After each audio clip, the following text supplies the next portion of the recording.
আকসাম ইবনে sci-fi রাদিয়াল্লাহু তাআলা আনহু জিজ্ঞাসা করলেন, ওই লোকটা তোমাদেরকে কি বিশেষ কোনো নসিহত করছে কিনা? তখন দুই নেতাকর্মী বলতেছে, নেতা সাহেব, যিনি নবী বলে দাবি করেছেন ওই আব্দুল্লাহর পুত্র মুহাম্মদ, তিনি কালামুল্লাহর একটা আয়াতে কারিমা আমাদের সামনে বারবার তেলাওয়াত করেছে। ওই আয়াতে কারিমা আমাদের মুখস্থ হয়ে গিয়েছে, ওই আয়াতে কারিমা আপনাকে শোনাচ্ছি। সুবহানাল্লাহ। এই আয়াতে কারিমা যখন দুই নেতাকর্মী, উভয় কিন্তু কাফের, মুসলমান না, এই কাফের দুই নেতাকর্মীর জবান থেকে যখন আকসাম ইবনে সাইফি কোরআনুল কারিমের এই সূরাতুন নাহলের ৯০ নম্বর আয়াত যখন তেলাওয়াত শুনলেন, তেলাওয়াত শোনার সঙ্গে সঙ্গে তিনি মুসলমান হয়ে গেলেন। আল্লাহর নবীর এক জলিলুল কদর সাহাবী, তার নাম হচ্ছে আকসাম ইবনে সাইফি। কি নাম? আকসাম ইবনে সাইফি রাদিয়াল্লাহু তাআলা আনহু। এই জলিলুল কদর সাহাবী মুসলমান হয়েছেন এই এই এই আয়াতে কারিমার তেলাওয়াত শুনে। ঘটনাটা কেমন ছিল? এই আকসাম ইবনে সাইফি রাদিয়াল্লাহু তাআলা আনহু ছিলেন আরবের জমিনে ক্ষমতাধর একজন বড় বাদশাদের অন্যতম একজন, অনেক বড় ক্ষমতাধর একজন বাদশা ছিলেন, যার অধীনে অসংখ্য অগণিত মানুষ চলত। কিন্তু আল্লাহ পাক রব্বুল আলামিন কাকে কাকে কখন কোনভাবে হেদায়েত দিবে এটা তো কারো জানা নাই। তো আকসাম ইবনে সাইফি তিনি তো একজন বড় কাফের নেতা, একজন কাফের বাদশা। তিনি যখন জানতে পারলেন যে মক্কার জমিনে আবির্ভূত হয়েছে এক সম্ভ্রান্ত পরিবারের এক ছেলে, নাম তার মুহাম্মদ সাল্লাল্লাহু আলাইহি ওয়াসাল্লাম, তিনি আল্লাহ তাআলার প্রেরিত বান্দা ও রসুল, এই সংবাদ যখন আকসাম ইবনে সাইফি রাদিয়াল্লাহু তাআলা আনহুর কানে পৌঁছাইল, কাফের অবস্থার ঘটনা, তিনি সমস্ত নেতাকর্মীদের সঙ্গে পরামর্শ করলেন, যেই লোকটা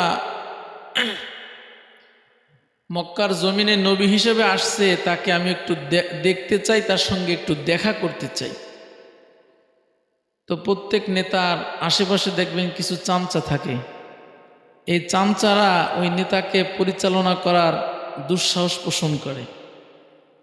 আর নেতারাও অনেক ক্ষেত্রে দেখা যায় ওই চামচাদের কথা মতোই চলে।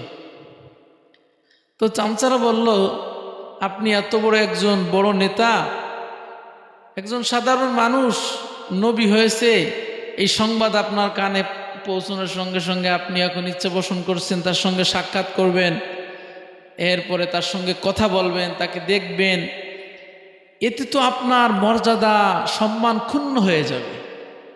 এটা তো আসলে মানানসই না, এটা করা যাবে না, এতে আপনার সম্মান নষ্ট হবে। তাহলে কি করতে পারি? তো এই চামচারা পরামর্শ দিল যে, নেতা সাহেব, আপনি আমাদের ভিতর থেকে, আমরা যারা আছি সাধারণ মানুষ, সাধারণ যারা আপনার নেতাকর্মী আছি, আমাদের ভিতর থেকে দুইজন লোক যাকে আপনি বেশি পছন্দ করেন, এরকমের দুইজন লোককে আপনি চয়েস করেন, তাদের মাধ্যমে প্রথমে আপনি যাচাই বাছাই করবেন যে লোকটা কেমন, লোকটার আসল পরিচয় কি, এটা আপনি আগে বাস্তবে জানেন। এরপরে যদি আপনার মনোভূত হয় তাহলে আপনি মুসলমান হইয়েন, সমস্যা নেই। যাই হোক, আকসাম ইবনে সাইফি তিনি কি করলেন, দুইজন কর্মীকে তিনি পাঠাইলেন মুহাম্মদ সাল্লাল্লাহু আলাইহি সাল্লামের কাছে দুইটা প্রশ্ন দিয়ে। কয়টা প্রশ্ন? এক নাম্বার প্রশ্ন করবা তোমরা যে, মান আংতা, আপনি কে, আপনার পরিচয় কি। দ্বিতীয় নাম্বার প্রশ্ন, ওমা আংতা, আপনি কি জিনিস। প্রথম প্রশ্ন আপনি কে, দ্বিতীয় নাম্বার আপনি কি। কি মানে নবী না রসুল না কি, এই বিষয়ে এই দুইটা প্রশ্ন। এই দুইটা প্রশ্নের উত্তরে তিনি কি বলেন, এই উত্তরটা তোমরা এসে আমাকে শোনাবা। ভাইয়ার আমার, বন্ধুরা আমার, এই দুইজন নেতাকর্মী আল্লাহ রসুলের কাছে এসে সর্বপ্রথম প্রশ্ন করছেন, মান আনতা, আপনি কে? আল্লাহ নবী জবাব দিলেন, আনা ইবনু আব্দুল্লাহ, আমি হচ্ছি একজন আল্লাহর বান্দা আব্দুল্লাহর ছেলে। আল্লাহর নবীর বাবার নাম কি ছিল? আব্দুল্লাহ। আমি আব্দুল্লাহর ছেলে মুহাম্মদ, এটা আমার পরিচয়। দ্বিতীয় নম্বরে প্রশ্ন করলেন, ওমা আনতা, আপনি কি? আপনি কি জিনিস? আপনার বৈশিষ্ট্য কি? আপনার গুণাবলী কি? আল্লাহর নবী জবাব দিলেন, আনা আব্দুল্লাহ, আমি আল্লাহ তাআলার একজন সাধারণ গোলাম, ও রসুলুহু, এবং আল্লাহ পাক রব্বুল আলামিনের প্রেরিত একজন বান্দা এবং রসুল। এটাই আমার পরিচয়, আর বড় কোনো পরিচয় নাই। আমি বড় নেতাও না, অনেক কিছু না। আমার পরিচয় শুধু যে আমি আল্লাহ তাআলার বান্দা এবং আল্লাহ তাআলার গোলাম, এটা আমার পরিচয়। আল্লাহ নবী সাল্লাল্লাহু আলাইহি ওয়াসাল্লাম এই দুইজন কাফের নেতাকর্মী যারা আল্লাহ নবীকে দুইটা প্রশ্ন করতে আসছিলেন, আল্লাহ নবী তাদেরকে সুযোগ বুঝে সংক্ষেপে কোরআনুল কারীমের এই আয়াতে কারিমা আমি যেটা তেলাওয়াত করেছি, ইন্নাল্লাহা ইয়া'মুরু বিল আদলি ওয়াল ইহসান ওয়া ইতা'i যিল কুরবা ওয়া ইয়ানহা আনিল ফাহশাই ওয়াল মুনকারি ওয়াল বাগই। এই আয়াতে কারিমা আল্লাহ নবী সাল্লাল্লাহু আলাইহি ওয়াসাল্লাম ওই দুইজন কাফের নেতা কর্মীকে শুনাইলেন। বারবার আল্লাহ নবী আয়াতে কারিমা তেলাওয়াত করলেন। ওই লোক দুইটা ছিল তো আহলে আরবের অধিবাসী। কোরআনুল কারীম এটা তো আরবি ভাষায় নাজিল হয়েছে। বারবার নবী যখন এই আয়াতে কারিমা দুই নেতা কর্মীর সামনে তেলাওয়াত করলেন, এক পর্যায়ে আয়াতে কারিমা ওই নেতা কর্মী উভয়জনের মুখস্থ হয়ে গেছে। এবার আকসাম ইবনে সাইফি তার কাছে এসে হাজির। নেতা সাহেব, যে লোকটা নিজেকে নবী বলে দাবি করেছে মক্কার জমিনে, তার সম্পর্কে পরিপূর্ণ তথ্য নিয়ে এসেছি। তার বাবার নাম হচ্ছে আব্দুল্লাহ, তার নাম হচ্ছে মুহাম্মদ। তিনি আল্লাহ তাআলার একজন সাধারণ বান্দা, আল্লাহ পাক রব্বুল আলামিনের প্রেরিত একজন রাসূল এবং একজন নবী। কিন্তু লোকটাকে দেখতে বড় সুন্দর লাগে, তার কথার মাধুর্যতা আরো অনেক সুন্দর। আকসাম ইবনে সাইফি রাদিয়াল্লাহু তাআলা আনহু জিজ্ঞাসা করলেন, ওই লোকটা তোমাদেরকে কি বিশেষ কোনো নসিহত করছে কিনা? তখন দুই নেতাকর্মী বলতেছে, নেতা সাহেব, যিনি নবী বলে দাবি করেছেন ওই আব্দুল্লাহর পুত্র মুহাম্মদ, তিনি কালামুল্লাহর একটা আয়াতে কারিমা আমাদের সামনে বারবার তেলাওয়াত করেছে। ওই আয়াতে কারিমা আমাদের মুখস্থ হয়ে গিয়েছে, ওই আয়াতে কারিমা আপনাকে শোনাচ্ছি। সুবহানাল্লাহ। এই আয়াতে কারিমা যখন দুই নেতা কর্মী, উভয় কিন্তু কাফের, মুসলমান না, এই কাফের দুই নেতা কর্মীর জবান থেকে যখন আকসাম ইবনে সাইফি কোরআনুল কারীমের এই সূরাতুন নাহলের 90 নম্বর আয়াত যখন তেলাওয়াত শুনলেন, তেলাওয়াত শোনার সঙ্গে সঙ্গে তিনি মুসলমান হয়ে গেলেন। এই আয়াতে কারিমার কি বৈশিষ্ট্য আছে, কি বিশেষত্ব আছে এই আয়াতে কারিমার, যে আয়াতে কারিমা তেলাওয়াত শোনার সঙ্গে সঙ্গে একজন বড় কাফের নেতা মুসলমান হয়ে যেতে পারে?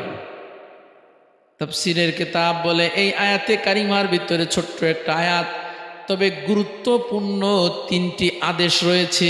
কয়টি আদেশ? গুরুত্বপূর্ণ 3টি আদেশ রয়েছে এবং 3টি নিষেধ রয়েছে। 3টি আদেশ, 3টি নিষেধ। আয়াত কিন্তু একটা ছোট্ট একটা আয়াত, ছোট্ট একটা আয়াত। তবে এই ছোট্ট আয়াতের ভিতরে আল্লাহ তাআলা খুবই গুরুত্বপূর্ণ, মানব জাতির কল্যাণের জন্য খুবই গুরুত্বপূর্ণ 3টি আদেশ করেছেন এবং খুবই গুরুত্বপূর্ণ 3টি নিষেধ করেছেন। এই নিষেধ 3টি এবং আদেশ 3টি নিয়ে যারা গবেষণা করবে সে কখনো বেঈমান থাকতে পারে না। সুবহানাল্লাহ।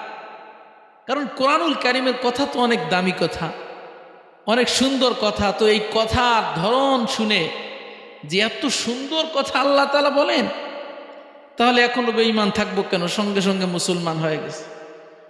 আল্লাহ তাআলা আয়াতে কারিমার ভিতরে বলেন, ইন্নাল্লাহা ইয়া'মুরু বিল আদলি ওয়াল ইহসান। এই জন্য দেখবেন গোটা দুনিয়ার প্রত্যেকটা মসজিদে জুমার দিনে সানি খুতবার ভিতরে এই আয়াতে কারিমা তেলাওয়াত করা হয় কি হয় না? চিল্লায় বলেন, হয় না? আমিও কিন্তু তেলাওয়াত করি, আপনারা শোনেন কি শোনেন না? প্রত্যেক খতিব সাহেব এই যে প্রতি জুমায় দ্বিতীয় খুতবার ভিতরে এই আয়াতটা কি করে? তেলাওয়াত করে। এই আয়াতের অনেক মর্যাদা, অনেক গুরুত্ব। আল্লাহ তাআলা তিনটি আদেশ করেছেন, ইন্নাল্লাহা ইয়া'মুরু বিল আদলি ওয়াল ইহসান। এক নম্বরে এই আয়াতে কারিমার ভিতর আল্লাহ তাআলা ইন্নাল্লাহা ইয়া'মুরু বিল আদলি, আল্লাহ তাআলা ইনসাফ এবং ন্যায় প্রতিষ্ঠিত করার আদেশ করেছেন। ইনসাফ, ন্যায় বিচার, সুষ্ঠু বিচার, সর্বক্ষেত্রে ইনসাফ কায়েম করা, ন্যায় বিচার প্রতিষ্ঠিত করার আদেশ আল্লাহ তাআলা দিয়েছেন। সর্বক্ষেত্রে ইনসাফ, নিজের বেলায়ও ইনসাফ, অন্যের বেলায়ও কি? প্রত্যেকটা ক্ষেত্রে ন্যায় বিচারের আদেশ করছেন। আল্লাহ বলেন, সফলতা অর্জন করতে চাও তাহলে অবশ্যই প্রত্যেকটা ক্ষেত্রে কি করতে হবে? ন্যায় বিচার করতে হবে, ইনসাফ করতে হবে। ভাইরা আমার, বন্ধুরা আমার, আল্লাহ তাআলা বলেন ইন্নাল্লাহা ইয়া'মুরু বিল আদল। আদলুন মানে ইনসাফ, ন্যায় বিচার। ন্যায় বিচার করতে হবে, নিজের পরিবারের ভিতরে ন্যায় বিচার করতে হবে, নিজের সন্তানদের ভিতরে ন্যায় বিচার করতে হবে, নিজের অধীনস্থ কর্মচারীদের ভিতরে ন্যায় বিচার করতে হবে, নিজের আত্মীয় স্বজনের ভিতরে ন্যায় বিচার করতে হবে, নিজের সমাজের ভিতরেও ন্যায় বিচার করতে হবে। সর্বক্ষেত্রে ন্যায় বিচার যারা করবে তাদের বিনিময় আল্লাহ তাআলা কি দিবেন? বুখারীর বর্ণনার ভিতরে আসছে, ক্বালা রাসূলুল্লাহ সাল্লাল্লাহু আলাইহি ওয়াসাল্লাম, ইন্নাল মুকসিতিনা ইনদাল্লাহ ইয়াউমাল কিয়ামাতি আলা মানাবিরিম মিন নূরিন আন ইয়ামিনির রহমান। দুনিয়ার জমিনে যারা ইনসাফ করবে, ন্যায় বিচার করবে সর্বক্ষেত্রে, তাদের ব্যাপারে আপনার আমার নবী বলেন, কিয়ামতের ময়দানে যখন কিয়ামত কায়েম হয়ে যাবে, প্রত্যেকটা মানুষ যখন নিজের চিন্তায় নিজে ব্যস্ত হয়ে যাবে, দৌড়দৌড়ি করতে থাকবে, ছোটাছুটি করতে থাকবে, ইয়া নাফসি করতে থাকবে, এমন এক কঠিন পরিস্থিতিতে দুনিয়ার জমিনে যারা ইনসাফ করেছে, ন্যায় বিচার করেছে, আল্লাহ তাআলা এই মানুষদেরকে আল্লাহ পাক রব্বুল আলামিন নিজের কাছে ডেকে আল্লাহ তাআলা তার ডান পাশে বসাবেন নূরের চেয়ারের ভিতরে। নূরের চেয়ার, আলা মানাবিরা মিন নূর। আল্লাহ নবী বলে, নূরের চেয়ার, নূরের সিংহাসন, আন ইয়ামিনির রহমান, আল্লাহ তাআলার ডান পাশে, আল্লাহ পাক রব্বুল আলামিনের ডান পাশে নূরের সিংহাসনের উপরে এই লোকদেরকে আল্লাহ তাআলা বসার সুযোগ দিবে। দুনিয়ার জমিনে সাধারণ একজন পাতি নেতার সাথে একটা ছবি তুলতে পারলে আমরা কত আনন্দিত। ওরে আল্লাহ, অমুক নেতা আমার এলাকায় আসছে, তাহলে ওনার পাশে যে যদি একটা সেলফি তুলতে পারি তাহলে আমার কত পাওয়ার। আপনারা মুরব্বীরা এটি বুঝবেন না, এটি বুঝবে যুবকরা। আপনারা মোবাইলে তো বুঝেন না। দেখবেন কোনো সেলিব্রিটি যখন কোথাও আসে, ওই সেলিব্রিটির পাশে এই যুবক ভাইরা দাঁড়িয়ে ছবি তোলার জন্য পাগল হয়ে যায়। পাগল কেন? কই সেলিব্রিটির পাশে যে যদি আমি একটা ছবি তুলতে পারি তাহলে আমার কত মর্যাদা, যে এই লোকটার সম্পর্ক কত উপরের মানুষের সাথে। অথচ আল্লাহর নবী বলেন, দুনিয়ার জমিনে ইনসাফ করো, ন্যায় বিচার করো, দুনিয়ার সেলিব্রিটি না, কিয়ামতের কঠিন ময়দানে আল্লাহ পাক রব্বুল আলামিনের ডান পাশে নূরের সিংহাসনের উপরে বসে আল্লাহ তাআলা ছবি তোলার ব্যবস্থা করে দিবে। দুনিয়ার কোনো ক্যামেরাম্যান না, এক করে জান্নাতের ক্যামেরাম্যান, জান্নাতি পরিবেশে নূরের সিংহাসনের উপরে আল্লাহ তাআলার ডান পাশে বসে ছবি তোলার ব্যবস্থা করে দিবে। বাজান বলতেছিলাম, ন্যায় বিচার, নিজের ক্ষেত্রেও ন্যায় বিচার, অন্যের ক্ষেত্রেও ন্যায় বিচার। আমরা অনেক সময় অন্যের ব্যাপারে ন্যায় বিচার করতে চাই, নিজের ব্যাপারে জিরো। এই অপরাধটা অমুক কেন করলো, কঠিন বিচার হওয়া দরকার। কিন্তু এই অপরাধ যদি আমার সন্তান করতো, আমার বংশের কোনো ছেলে করত, আরে বাচ্চা মানুষ বোঝে না, একটু করছে, সমস্যা কি আছে না নাই? হাদিসের ভিতরে ঘটনা আসছে, আল্লাহ নবীর বংশে একটা মহিলা, তার নামও ফাতেমা। কি নাম? বনি মাকজুমা গোত্র, একটা শাখা, কুরাইশ গোত্রের একটা শাখা হচ্ছে বনু মাকজুমা। এই গোত্রের একটা নারী চুরি করেছে। কোরআনের শাস্তি হলো চুরি করলেই হাত কেটে দিতে হবে। মক্কার বড় বড় নেতারা চিন্তায় পড়ে গেছে, চুরি করার শাস্তি হাত কাটা, তা তো বুঝলাম, কিন্তু কুরাইশ বংশের মেয়ের যদি হাত কাটা হয় চুরির অপরাধে, তাহলে বংশের মর্যাদা কোথায় চলে যায়? আরবের ভিতরে সবচেয়ে শ্রেষ্ঠ বংশের নাম হচ্ছে কুরাইশ বংশ। ওই বংশের কোনো মেয়ে বা কোনো লোকের হাত যদি চুরির অপরাধে কাটা হয়, তাহলে বংশের মর্যাদা কোথায় যায়?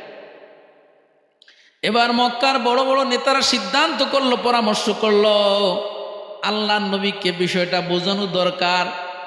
যেহেতু আল্লাহ নবীর কানে বিচারের সংবাদ গিয়েছে, আল্লাহ নবী তো অবশ্যই তার হাত কেটে দিবে।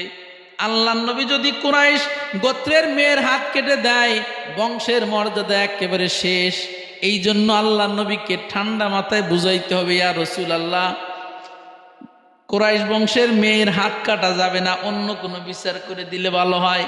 কিন্তু আল্লাহ নবীর সামনে এই কথাটা কে বলবে? কোনো সাহাবী বলেন আমার পক্ষে বলা সম্ভব না। মক্কার বড় বড় নেতারা আছে, ওরা বলেন না, আমরা আল্লাহ নবীর সামনে বলতে পারবো না, কারণ এমন এক ধমক আল্লাহ নবী দিবে, ওই ধমক সহ্য করার যোগ্যতা আমাদের ভিতরে নাই। এই জন্য কে আল্লাহ নবীর কাছে সুপারিশ করবে, ইয়া রাসূলুল্লাহ হাত না কেটে অন্যভাবে একটু সিস্টেম করে বিচার করেন। এবার চিন্তা করতে করতে মক্কার বড় বড় নেতারা এক পর্যায়ে সিদ্ধান্ত নিল, আল্লাহ নবীর একটা গোলাম ছিল, তার নাম হলো যায়েদ। কি নাম? আল্লাহ নবীর পালক পুত্র। এই যায়েদকে আল্লাহ নবী লালন পালন করতেন, নিজের সন্তান হিসেবে আল্লাহ নবী তাকে ভালোবাসতেন, তাকে মর্যাদাও দিয়েছেন সন্তানের। এই যায়েদ রাদিয়াল্লাহু তাআলা আনহুর ঔরসে একটা বাচ্চা জন্মগ্রহণ করেছে, ওই বাচ্চার নাম হলো উসামা। সন্তানদের মানুষ যতটুকু মহব্বত করে, সন্তানের সন্তান তথা নাতি পোতাদেরকে মুরব্বীরা আরো বেশি সম্মান করে না কম করে? আল্লাহ নবী যেহেতু যায়েদকে ভালোবাসে, এবার বলেন ওই যায়েদের যে সন্তান উসামা, ওকে কি আল্লাহ নবী কম ভালোবাসে?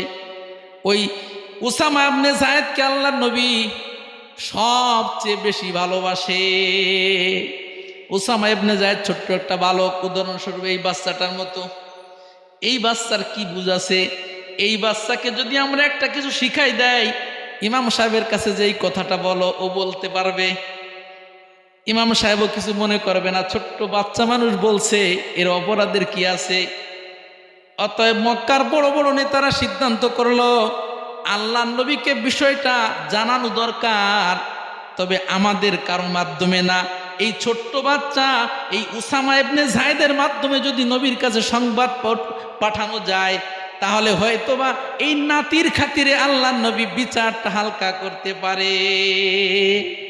উসামা ইবনে যায়েদকে আল্লাহ নবী পছন্দ করে না, পোতা নাতি। তাহলে নাতি যদি দাদার কাছে নানার কাছে সুপারিশ করে, নানা বিচারটা একটু নমনীয় পর্যায়ে করলে ভালো হয়, তাহলে অনেক ক্ষেত্রে দাদারা আবদারটা মেনে নেয় না।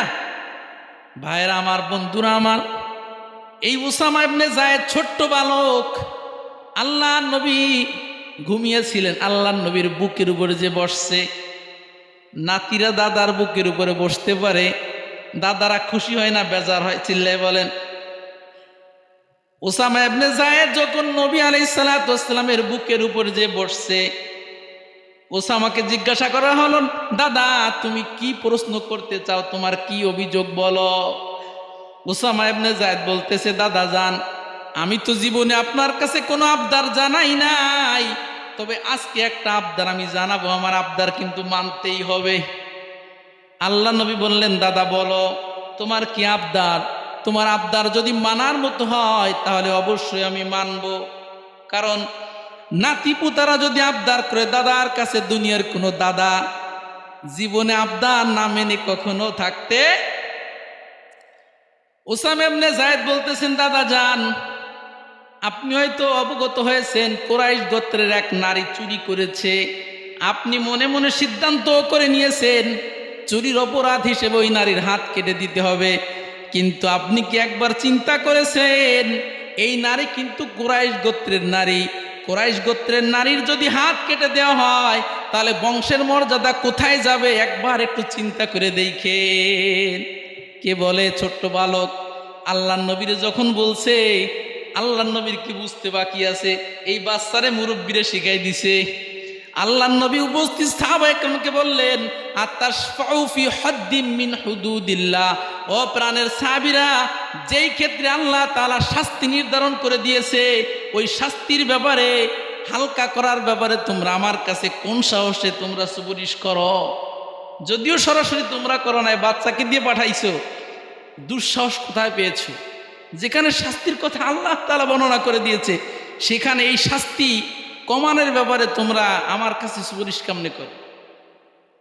ভাইরা আমার, বন্ধুরা আমার, হাদিসের ভিতরে আছে আল্লাহ নবী সাল্লাল্লাহু আলাইহি সাল্লাম ছিলেন এমনি তো সুন্দর মানুষ।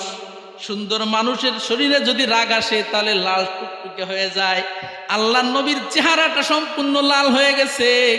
আল্লাহ নবীর চেহারাটা একেবারে রক্তের মতো লাল হয়ে গেছে।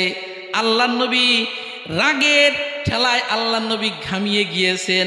আল্লাহ নবী সাহাবীদের বললেন, ও প্রাণের সাহাবীরা শোনো, আমার গোত্রের নারী তো দূরের কথা, লাও সারাকাত ফাতেমা বিনতা মুহাম্মদ, এই মেয়ে না, আমার মেয়ে ফাতেমাও যদি চুরি করত আর ওই ফাতেমার বিচার যদি আমার করা লাগতো, লা কতাতু ইয়াদাহা, আমার মেয়ের চুরির জন্য, চুরির অপরাধের কারণে ওর হাত কেটে আমি বিচার করতাম। আমার গোত্রের মেয়ে চুরি করছে এই জন্য আমি হাত কাটতে পারবো না? আমার গোত্রের মেয়ে, আমার বংশের মেয়ে। আরে আমার মেয়েও যদি কি করত, চুরি করত, তাহলে আমার মেয়ের জন্য আমি কি করতাম? হাত কেটে বিচার করতাম। এর নাম হলো কি? ন্যায় বিচার।